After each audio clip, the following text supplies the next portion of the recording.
Welcome to creepy skills YouTube channel. دوستو یہ جو آپ ابھی کہانی سننے والے ہیں یہ بالکل ٹرو انسیڈنٹس پر بیسڈ ہے۔ تو یہ سٹوری ہے اس وقت کی جب ہم کرائے پر رہتے تھے۔ اس وقت ہمارا اپنا گھر بھی ریڈی ہونے والا تھا۔ جیسے ہی ہمارا گھر ریڈی ہوا تو ہم بیسمنٹ میں شفٹ ہو گئے۔ اب ہمیں خوشی تھی کہ ہم اپنے گھر شفٹ ہو گئے، پر ہمیں کیا پتا تھا کہ یہ خوشی اتنی زیادہ دیر تک نہیں رہے گی۔ خیر ہم فرسٹ ویک تو آرام سے رہے، پھر ایک ہفتے بعد ہمارے ساتھ عجیب و غریب انسیڈنٹس ہونا شروع ہوئے جس سے جنات نے اپنی موجودگی کا ثبوت دیا، جیسا کہ خون سے لت پت پاؤں کے نشان نظر آتے، کبھی فرسٹ فلور سے چیخوں کی آوازیں آتی اور مجھے ہر رات کو ایک ہی خواب آتا اور کوئی مجھے خواب میں کہتا کہ یہاں سے چلے جاؤ ورنہ انجام برا ہوگا۔ اب ایک ہفتے بعد بڑی عید تھی، ہم عید کی تیاریوں میں مصروف ہو گئے۔ خیر ایسی انسیڈنٹس ہوتی رہی، اب عید بھی گزر گئی۔ دوسرے دن ہم نے باربیکیو کرنے کا سوچا۔ ہم بیسمنٹ میں رہتے ہیں اس وقت، تو ہم نے سیٹ اپ فرسٹ فلور پر بنایا تھا۔ جب ہم نے باربیکیو کی اور میں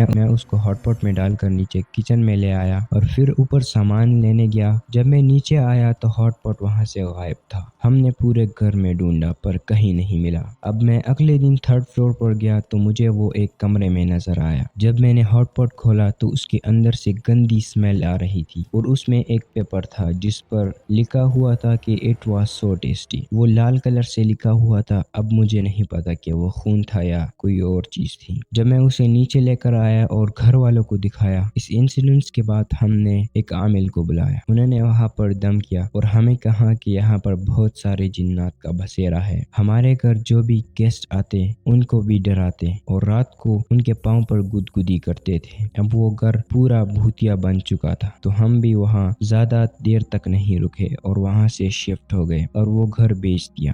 دوستو اگر یہ سٹوری پسند آئی ہو تو ہمارے چینل کو سبسکرائب کریں ایسے ہی انٹرسٹنگ سٹوریز کے لیے۔